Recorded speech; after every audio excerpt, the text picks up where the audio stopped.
Hello friends, मग मजेत आहात ना सगळे? आज काय करायचं बरं? कट मिसळ करायचं का? चला तर मग सुरू करूया. मोड आलेली मटकी दिसली की मला मिसळ करायचीच तलब होते, म्हणून सगळी तयारी करून ठेवली आहे बघा. कारण मी कोल्हापूरची आहे ना, मग मिसळ भारीच आवडते.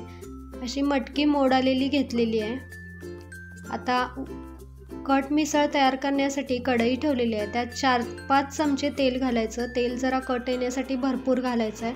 जिरे मोहरी घालायचे, हिंग घालायचा, कढीपत्ता घालायचा, 2 कांदे बारीक चिरून घेतले ते घालायचे, कच्चे आहेत बटाटे ते पण घालून घ्यायचे आणि वाफण्यासाठी 2 मिनटं झाकून ठेवायचं. लसूणची पेस्ट पण घालून घेतलेली आहे. बघू शकता तुम्ही 2 मिनटातच बटाटे वाफलेले आहेत. दाबून दाखवत आहे.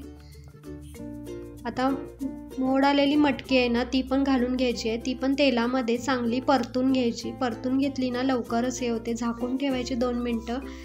आता खोबरं आहे, जिरे आहेत, धने आहेत, मगज बी आहे, खसखस आहे आणि तीळ आहे. सगळं मसाल्याचं सामान घेतलेलं आहे.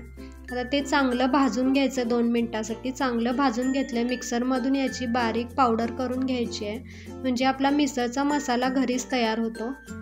आता सगळं चांगलं मिक्स करून घेतलं आहे. हळद घातलेली आहे, 4 चमचे तिखट घातलं आहे. मिसळचा मसाला पण तयार आहे, तो पण घालून घेतला आहे. मीठ घालायचं आहे चवीनुसार आणि सगळं चांगलं मिक्स करून घ्यायचं आहे. बघा कलर तर किती छान आलेला आहे. झाकून ठेवायचं 2 मिनटं. कलर लाल बघूनच खाऊ वाटतंय ना. आता गरम पाणी घालायचं आहे, म्हणजे याला कट खूप छान येतो. भरपूर घालायचं पाणी, म्हणजे कट भरपूर तयार होतो. आता सगळं चांगलं मिक्स करून घ्यायचं आहे. उकळी आल्यावर तर बघा किती सुंदर कलर येतो. काळं तिखट जर माझ्याप्रमाणे करणार असाल तर डिस्क्रिप्शनमध्ये लिंक देत आहे, नक्की ट्राय करून बघा.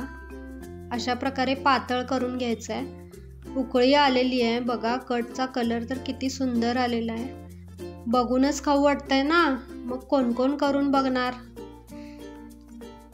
जर तुम्हाला घरगुती मसाला नको असेल, बाहेरचा विकतचा कोणताही मसाला तुम्ही वापरू शकता. मी इथं घातलेला नाही आहे, घरगुती ह्याच्यानंच मी तयार केलेला आहे. मस्त झणझणीत कोल्हापूरची मिसळ तयार आहे. मग कोण कोण खाऊन बघणार?